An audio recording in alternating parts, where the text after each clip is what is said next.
You swear to tell the truth, the whole truth, and nothing but the truth, so help you God? I do. You bastard. I am the truth. I am the light. I am the truth. I am the light. Yes, sir, SML. I am the truth. By popular demand, we are back for another cycle. Our contract is renewed. I am the truth. The truth. Around the SML. Ladies and gentlemen of the SML, the truth is here. Coach Paulie or Draymond Green, whatever you want to call me, you can call me. The truth is back for another edition. This edition is, we had a lot of people asking for it. I had to give the people what they wanted eventually. I had a lot of people in the DMs, but before I go into that, run around the show, I'm going to bring on a caller now. I think most know who it is. We're going to ask him some easy questions, and we're going to ask him some difficult questions brought forth by some of the guys, some of the disciples in the background. I promise they will remain nameless. So that was one of the contract we signed with them. And then we're going to go run around the league, just give you, who's hot and who's not in the SML, and tell you who has a chance and who really doesn't. And then we're going to go water cooler talk for the boys at the end of the show, like always. Today, no hot topics. We're just going to give you the truth, and we're going to give you the cycle division winners. So how many times? I know we already played one, so I'm going to average. Last cycle, I think we played 9 seasons. I'm going to average at 8 seasons. And how many times you will win your division based on the remaining 8 seasons we have left. So in the past, I've been, around 90% success rate, I will say. So what you hear tonight is probably going to happen, as the case with the truth. So without further ado, let's start this. Like, I'm kind of sweating. I'm kind of nervous. I mean, some of these questions, I don't know, but we'll see. We'll see. We don't hide from the truth, so we're going to give it to everybody today. So without further ado, I'm going to play the theme music here. Let's get it. The champ is here. The champ is here. The champ is here. The champ is here. The champ is here. The champ is here. The champ. All right, ladies and gentlemen, put the kids to bed. We have your champ for season 1, Matt. Matt, are you there? I'm here. How you feeling, buddy? Oh, I'm feeling good. I don't think many people thought I would be on this show at this point. I'm going to talk about that in a little bit. This is actually my second title, but I think I had COVID the last time I won one, and I didn't get it on the show. So this is my first time on The Truth, and I'm happy to be here. All right, Matt. Well, hey, we want to give the people what they want, so I'm going to start. We have about 7 questions to get through. The first one, we're going to buddy you up a little bit, before we get to the hard-hitting, questions. Any key additions or subtractions from the Super Bowl champs? Yeah, we lost Marcus Williams, our free safety. That was a pretty big loss. We had to trade him for cap reasons to Bean. I think I got a 3rd-round pick, so I just had to get rid of him. That's tough. I'm a defensive guy, you know that. Not a lot of depth at safety. We also lost our starting left tackle, Ronnie Stanley, superstar, and our 90-something overall center, Tyler Lindenbaum. We had to trade him to Mike. Stanley left in free agency. But unfortunately, that's just the tip of the iceberg. It's only going to get worse as Lamar jumps to $74 million a year the next 2 seasons. But hey, we're battling. And is this the last year probably with Henry, or did you sign him? This is the last year with Henry. He is a free agent. No smoke here. Wow. Okay. All right. Good. Next question here. What was your toughest game in the playoffs, and in what moment did you say to yourself, "Man, I have a shot at Sombardi here"? Because I don't think you thought you had a shot for most of the season. So all of a sudden something clicked, and when was that moment? I would say it was probably when I beat Prime. Just knowing the fact that I tend to get better the more I play somebody. And I know I've played Prime a lot, but the first time this cycle. So, and obviously it's Prime. He was the 1 seed, but after I beat him, I felt like, okay, if I can beat Prime, I can beat anyone. And then, of course, after I beat Dan, I said, well, I just got through the AFC. I should be able to beat the NFC. But, of course, it was the juggernaut dump on the other side. But beating the Chiefs and AJ, then Prime, then Dan, hey, if I can do that, I can win one more game. Yeah, I mean, you ran through the gauntlet there. I mean, especially the Prime victory is very, very impressive, and then the dump, and then the AJ, and a lot of high-scoring teams. You know what I mean? But you played it the right way last cycle. You did what Matt does, and you got a ship. So, man, so what are some goals for you now that you want to ship? What are some goals for the rest of the cycle for you? More Sombardis, just being happy-go-lucky. You already achieved your goal. What is it? What keeps you going now? That's a good question. I said after I won, as we went into the off season, like 24 hours later, I didn't even get to celebrate very much. We were already drafting, but winning season one, especially when nobody expects you to win season one, it really takes the pressure off of you.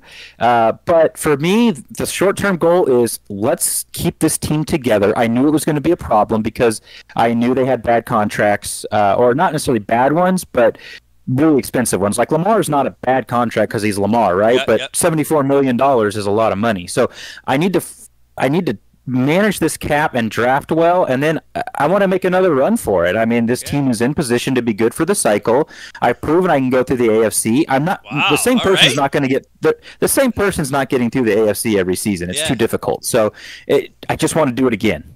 Yeah, no, I know. And what do you say to those? I don't know if you ever react to this, but those guys, the little squirrels in chat that say the first season anybody can win. It doesn't really mean much because people are still learning the game. Do you put anything on that or no? No, of course not. The people that say that they lost. If they won, they wouldn't be saying that. No one would win the Lombardi and say, "Oh, it's season one. It's not that good." No one says that. They only say that when they lose. So I'm not too worried about it. Okay, all right, that's good. Matt knew it. He came out there. All right, next. So let's see. We know about the AFC because you guys talk all about yourselves and all that, and there's a lot of personalities in the AFC, and us plumbers in the NFC. We don't have much talent, but who could you see, if anybody, coming out of the NFC and winning multiple Lombardis this cycle?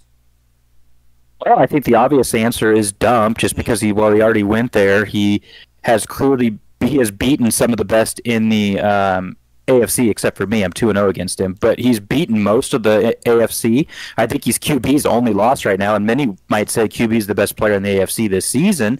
But Stavo looks really good, and that thing with Stavo is that team's only going to get better. Now he hit the Dev lottery with his whole defensive line is superstar. And he knows the game and stuff. So I think it's going to be the Dump and Stavo show. Watch KP. He got better as the last cycle went on. And Neep is interesting. As long as he doesn't go to some 50 overall quarterback, trust me, that doesn't always work. I think he could make some noise too. Yeah, I think, Dump's obviously the favorite if he stays connected, and then KP is my second. Stavo, he knows the game. He knows Madden, I should say. So he's going to do well no matter what. Yeah, that's also pretty much, that's a good take there. And Paulie, real quick, that Bears team is good. When we matched up in the Super Bowl at the pregame screen where it shows you your ratings for the team, Dump and I were the exact same. We were 88 across the board. He got from where they started all the way up to the Ravens in one season. And I think Caleb Williams is like 96 overall already. Yeah. It's crazy. And he proved he can do it without abilities now at this point. So I just think, absolutely. Once high school football season's done for him, I think that's when you're going to see the best of Dump, like always. So we'll see. We'll see. So now I have a couple some of the disciples came in. I didn't take all the questions. We'd be here all night. I took two to three questions. And we're just gonna, and then end off with a couple other questions. But one of them, this question. So ask this to Matt: when people look at their streams and they're the home team, and they look at who's watching, they always get that dreaded one. Are you the person consistently watching? Are you the mysterious one most of the time? What would you say, 75% or not? What do you think? Yeah, I would probably say around 75%. And I don't always pay attention. But if someone posts their stream in chat and I'm free, I'll at least pull it up. Maybe I'm cooking dinner. Maybe I'm playing Apex Legends or MLB. But I've got it pulled up. I just like to watch. I always like to watch people's streams. It supports the league, right? You're one of the people that watch for stuff. So whatever they call it in the fancy terms in the SML. But you're one of those guys. So we know that. You're not sitting there with a pencil and pen and kind of like John things, or no?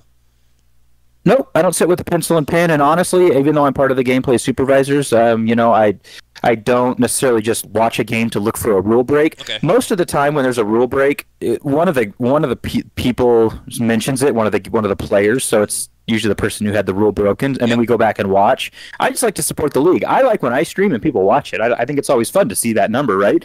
Oh, it's 1. Oh, now I've got 3, 5, 6, whatever. I think it's fun. So, and of course, I don't have much of a life. So, again, I might not be paying any active attention, but I like to pull it up and at least watch here and there. I got you. No, I got you on that one. And by the way, on the life thing, Prime said for winning the Simbardi, he's going to send some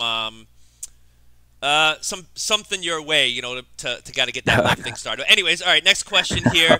There's another question from a user, or 2 users actually.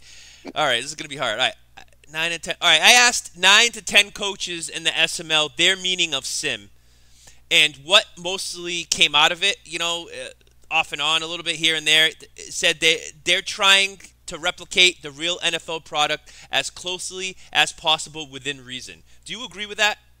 Or disagree? No, I agree with that. I think that's the whole point of why we play this game. But I think the key point there is within reason.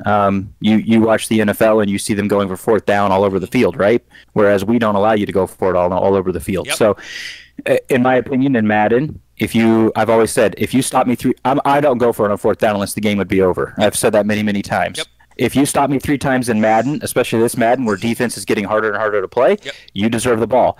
Now, we all play the game a little bit differently, and I don't think that there is a universal definition of sim. I play it different than probably everybody, but you play different than Mike, and etc.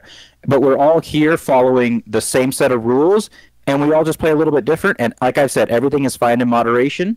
And you do what you got to do. Okay, so I got you. Bouncing off that, this question doesn't end. This is a long one here by a couple guys. They just wanted to get it out. So, since you kind of agreed, okay, which Sim is trying to replicate the real NFL product as closely as possible within reason. That's what I came when I polled these guys. So, anyways, I'm going to give you some stats here, okay? So, and you're just going to tell me what you think of that. So, within reason, so real NFL, 73 carries, 455 yards, 2 TDs. SML, 0 carries, 0 yards, 0 TDs. And I'm talking about Lamar Jackson. How is that replicating the real thing, Matt? How long are the quarter? Oh, he's cutting out here. He might be nervous. Hold on. You there, Matt? I'm still here. Can you hear me? Yeah, I can hear you. Go ahead. I said, how long are the quarters in the NFL? I don't know. What are they? 12 minutes? 15 minutes. Okay. 15 minutes. Gotcha. And ours are 7. Yep. Okay, we don't replicate the NFL. Yep. When it's when you have the ball on your own 25-yard line with 2 seconds left, what do they do in the NFL? Yeah, they take a knee. Yeah, or depending on the score, they might throw a Hail Mary late in the game. Did you say first half or second? First half. Okay, gotcha. 2 seconds left. They're taking a knee. I see guys run shotgun inside zone, halfback draw, throw a drag route for God knows what reason. So what I'm saying is, yep, I don't run with Lamar. The whole reason I took the Ravens was so nobody had to chase Lamar around. So, yeah, call it what you want, but we can go down the rabbit hole of this and that versus the real NFL all the time. Boone started Drake May over Jacoby Brissett for the first game of the season. The Pats didn't. Okay. So I guess how far down the line do we go? I know. I get you. I'm just asking the questions here. You're just asking the questions. I get it. But I'm not by me. 0-0-0-73, 455, 2 TDs. All right, next. It's not done yet. This is so another thing is I was given a stat. So the shotgun formation was invented in 1960 by the San Francisco 49ers head coach Red Hickey. Okay. Since then, 1960, there has never been a team that has shotgun in their playbook and runs it, not to run out of it and just pass. How do you defend that you obviously don't run out of shotgun? I used to run out of shotgun. When I first got here, I'd run out of shotgun. But then last cycle, it got extremely overpowered, and everybody was doing it. Okay. I swear to God, last cycle, more than any other cycle, everyone played the exact same. It didn't matter who I was playing for the most part. Everybody played the exact same. And I said, you know what? I'm not going to be the guy that plays like everybody else. I'm going to play different. I'm not going to do what is strong. Now, suddenly, shotgun running isn't as strong, and suddenly everyone's not doing it. Everyone's breaking the ratio because they're passing too much. Because, well, guess why? Passing is strong. I buck the trend. I go with what is not strong. I intentionally sabotage myself and don't do what is strong just because I don't want to play like everybody else. And I think people, not everyone, but I think a lot of people enjoy playing me because I am a unique style. I'm not the guy you just played the last 4 weeks. You're getting a totally different experience versus me, and I'm not going to take advantage of the game. I'm not going to come out in the meta. In fact, I purposely don't even have the meta in my playbook, strictly because I want to play different than everybody else. So I get that. I get that. So different than everybody else. For me, like maybe I don't notice as much. I'm not a gameplay supervisor or whatever, but I think everybody has their own style for the most part. Like I'd say Stavo does what he does, Prime does what he does, Dan definitely does what he does, you do what you do, Meats definitely does what he does, Grim, I've learned he does what he does, especially defensively. I still haven't learned because he kicked my ass. So, but do you think like not running out of shotgun, and it's never been done in the NFL since the shotgun was invented, do you think that's something that was similar in the real NFL or no? Well, again, I would say that I would go back to my previous statement that we could go down this rabbit hole forever of what does or doesn't simulate the NFL. I don't run out of shotgun. I never will. Well, I shouldn't say I never will, but until it's not as strong, I strictly will not do it. Got it. All right, good. I got you on that one. That's good. I'm going to leave it alone. Hopefully the person who asked that question is happy. I try to do the best I can. It's hard for me to know where it's coming from. So, all right. So last one here. This is kind of a mixed question for everybody. Are you mocking the talent in the SML by not calling certain plays or playing the game the way it's played in the NFL because you know you're that much better than everybody else and you're just playing map ball and you know that's good enough to beat the rest of the SML not doing the popular stuff or the meta stuff or whatever you call it? Are you mocking the rest of the SML? Yep. You are? I am. Yep. Wow. I just had what, outside of someone who's won a Super Bowl with a really bad team, I just had the most impressive Super Bowl win in the history of my SML. Now, I haven't been here the entire time, so I don't know the whole history, but since I joined in Madden 21, I think, as the New England Patriots, your New England Patriots, this run I just had of I didn't throw RPOs, I didn't run stretches, I didn't run trips, I didn't zero blitz everybody, I didn't run out of the shotgun, I didn't go for it on fourth down, I didn't block field goals, I didn't return kicks, I did nothing that is the meta. I lined up in I form and ran it at you and told you I was going to do it. When I went shotgun, you could hit R1 and guess pass, and I was going to pass. You had the advantage on the pass rush. That is going on the minds of the SML right now. You guys better listen. You better get mad because he's going at you. The best talent in this league knew exactly what I was doing. That was the third time I played Dan in the playoffs. Messiah Dan. Madden Messiah Dan, who's in your division. Yes, go ahead. He knew exactly what I was going to do every single play. If I'm in shotgun, everyone knows I'm passing, and I still beat the best in this league when I told them what I was going to do. It is easily the most impressive Super Bowl win in my SML history, and it's one of my best accomplishments in video games. Wow, fellas, you heard it here. You heard it here. The Glaze Master, he brought it on. He said he told you the answers to the test, and you still failed. SML, this is to you, Prime. This is to you, Dan. This is to you, Dump. This is to you, AJ. He told you the answers to the test, and you failed miserably. On to the next question. All right, couple more here. We only have one or two. I know this is the longest we've had to have a guest on the show because a lot of people had, quite like I said. So, Matt, this is an easy question for you. I know you're a nice guy, but bring out the mean Matt for once. One member in the SML you'd love to get in the octagon for an MMA-style fight. Who would it be and why? Oh, boy. MMA-style fight. So it's got to be someone that I think I could beat up. Yeah. So I'm going to say... I'm going to go with... Trying to think here. Ooh, I know. You're a nice guy. So now, this show has brought out a different side of you, and I kind of like it. It kind of reminds me of the rookie Matt to a certain extent. The feistiness. If I could beat up one person in this league, I think it would be. God, I hate that I'm going to go with the obvious answer here. I think it's got to be Tiny. No, Ty. It's got to be Tiny. I Why? just, God, it's hard because I met the guy in real life and he's so nice, but in chat he's Jesus, just. Tiny. He really wanted to beat the crap out of you when I, he mentioned. Just I let you know. just, I just want to squeeze his neck until his head pops. But he just. Here's the thing: Tiny and I are polar opposites. Yeah. And I think you can get where I'm at with that. Like Yeah. we do not see eye to eye on Yep. a certain thing. And he just the thing is when he gets going, he sticks to his guns and he just digs his feet in, right? Yep. So I'd love to get him in the octagon. Plus, I think it'd be a good fight. Yeah. Oh, I know. Tiny, he does have a big head, so you know what I mean. That's gonna be if he can fit inside the octagon. That's what I was told by Prime. So it would be a good match, and there would be a lot of blood there. But all right, Matt. I think you have been off for 20 minutes. This sets the record for champion on a show. Do you have anything to say to the SML before you go for your time? No, thanks for having me on, Paulie. I don't know when I'll get back, but I just want to say, hey, I play my way.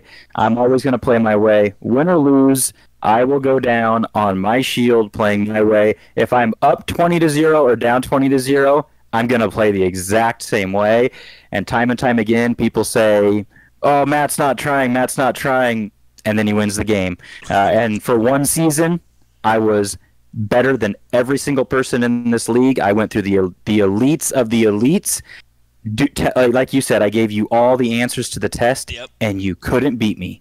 So for one season, I was the best player this league has to offer, and nobody will ever win a Super Bowl the way I just did. Wow. Nobody. All right, Matt drops the mic. Thanks, Matt. Have a great day. Good luck in your game. Thanks, Paulie. All right, buddy. Woo! Man, that's going to draw some ratings right now. Matt just drops the mic. I've never seen that side of Matt. There were some questions there that got kind of his blood flowing, and I respect that. Woo! So I can't wait to hear that back, actually, but I won't do it now. So it's going to be quick here. We ran long with that because he was excited there. So let's go AFC North first. We got the Bengals. Wow, we got QB stud. He's finally figured out the game, it seems. 8-1 record. We got the Ravens and the guy who just left the champion, 6-3. And we got the Steelers. Messiah knows everything about Madden. Dan, 5-4. And then we got young Hurts, 4-5. Kind of, in there. He got the diapers on still, but he's doing all right, So I'm going to give my prediction later about division wins in this cycle going forward. But I see, man, this is going to be tough. I see only 3 guys making it in the playoffs in this division if this holds up. But this is by far the best division in the SML. You've heard it here first. It's what they call in soccer the group of death. And this is it right here, AFC North. So we go AFC South. We got the Texans. Let's see. We got the Texans. Wow. 8-2, Bomber? Was he on a Madden vacation or a real vacation? 8-2. Wow, that's surprising so far. Wow. We got the Colts. We got Prime 6-2, kind of figuring out all the updates. We got the Jags at I think 6-3, I believe. And then we got the Titans. Tiny Titan, very controversial figure in the SML. He's loved by everybody. Except for Matt. 2-7 right there. We got the Tiny Titans. I say I'm gonna go 2 people make it from here as far as the playoffs, it seems. This is another tough division, but it's really top-heavy. This division's nothing like the division I just mentioned. AFC East, we got the Jets, my buddy Doink, Mass resident, 6-2. We got the Dolphins. Wow. Dolphins and Meats with 5-4. And we got the Bills. Oh, my God. The Finns and the Bills 4-4. Oh my God, I didn't think who the hell had the Bills because I know he came back, but wow, 4-4, pretty good for my favorite Canadian. And then we got the Patriots at 3-6. Beanie, he will get better. He gets better usually mid-cycle, and then he takes hiatus late in the cycle, so he'll get better. Tough division. This division's not easy, also. But I see only one team probably making the playoffs here this season. I think from this division, we'll see how things shake out. AFC West, we got the Chargers, QP, different cycle, same result, 6-2, leading the division. We got Gouda 5-4 right behind him. And we got AJ 5-4, who's been disappointing. I thought he was going to give us more with the talented Chiefs after having the Vikes last cycle. We'll see, you know. And we have newcomer to the SML, the Broncos, CC. CC's figuring out hard times. This ain't primer anymore, buddy. It's hard in here to win. Hard in here. So let's go to the NFC North first. We got the Packers. KP 7-2. He's finally figuring out. Had a new addition to the family. Takes a while to get back to Madden or whatnot. Then we have Dump and the Bears 6-2. I heard some retirement talks from Dump, but I think he's gonna wait it out after football and kind of give it to us. A couple more Simbardis in his future. And then we got the Lions. Figs takes a licking and keeps on ticking, but beats me. Figs, I gave you credit, 2-7. And then we got the Vikings, man. Man, Lexi is 0-9. I don't know if he's 0-9 or he's wanting a QB in the draft. I don't know what the hell the deal is. 0-9. I don't think he's this bad, but surprising to see him 0-9. NFC South, we got the Panthers. This is surprising to me a little bit. Raider here, not the original Raider. It's the Raider times 2. He's leading the division in the NFC South, 6-3. Then we got the Buccaneers and Steve at 3-6. This division's pretty bad. We got D-Muse, who's we don't know where he is in London, in Puerto Rico, and Haiti. I don't know where he is nowadays, but he's 2-7. I think he's going to be his strongest, around when things calm down soon. And then we got the Falcons, IRS Mike at 1-7. Mike's actually better than 1-7. He kicked my butt earlier, so I give him. I think he's better than that, but I don't know. Maybe he just gets amped up to beat me. I don't know, like everybody else does. NFC East, we got the Commanders and Grim, 7-2. Very, very good player. Prepares for the draft. He really puts a lot into the game, but he knows a lot. And he is great at developing, supposedly, teams, I've heard. So he's 7-2 leading. We got the Eagles. Old Man Woods is trying to stick in there at 5-4.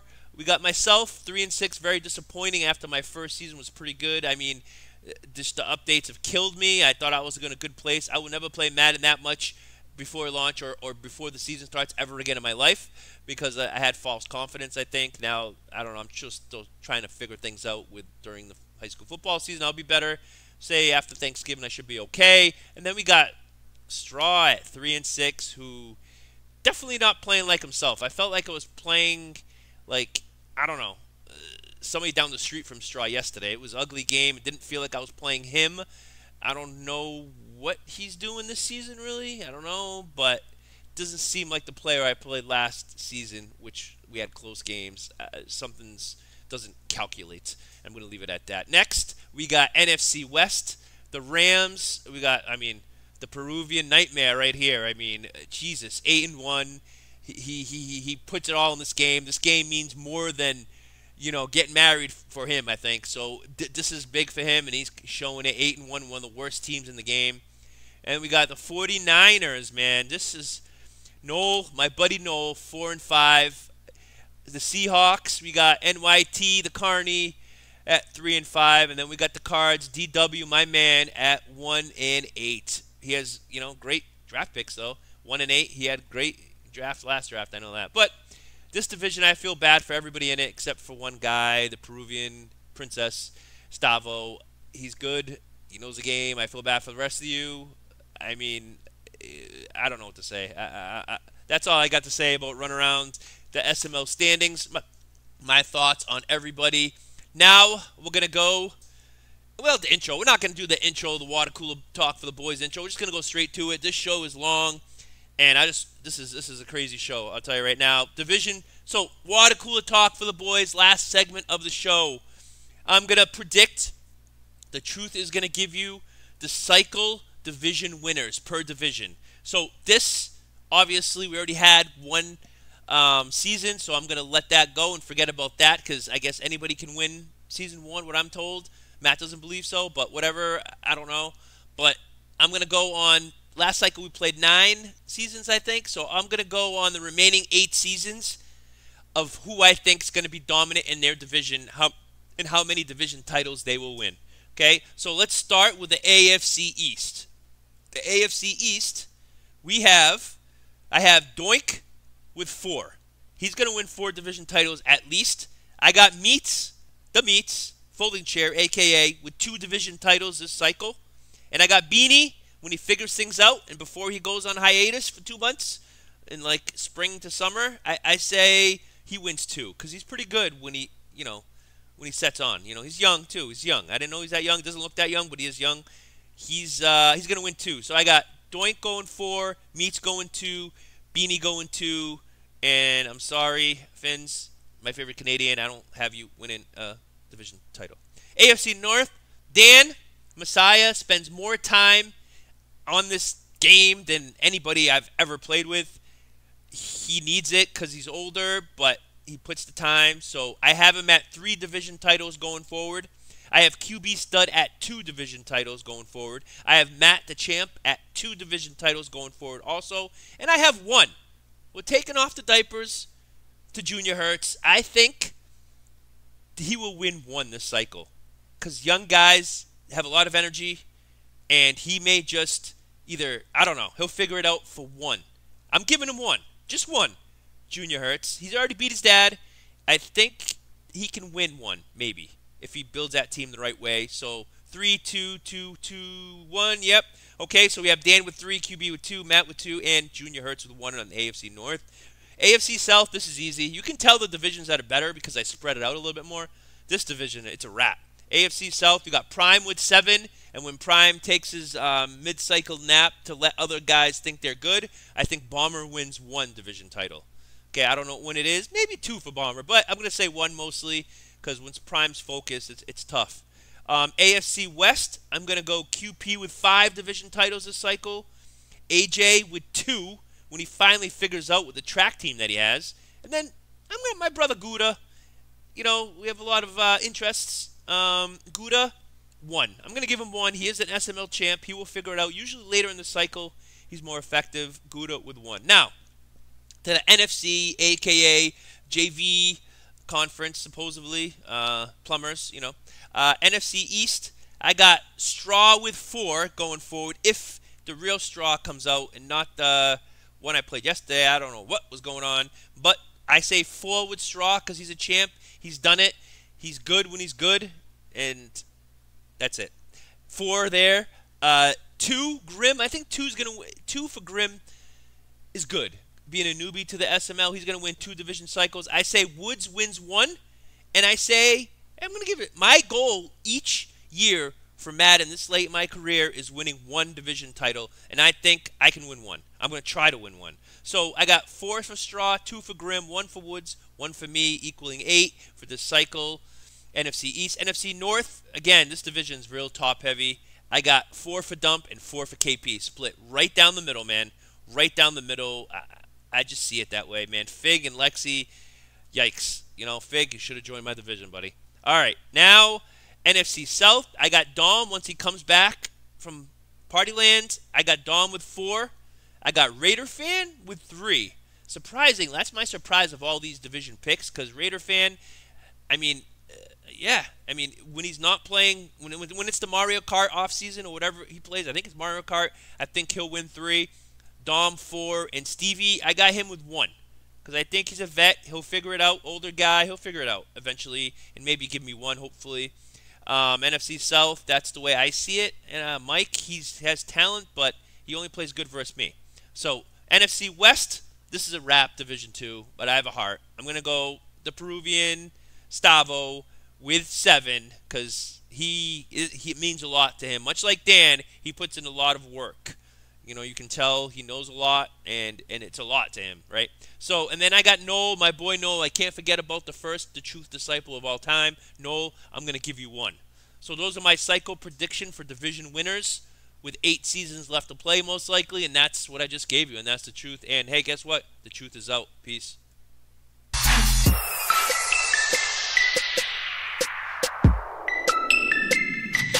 I am the light.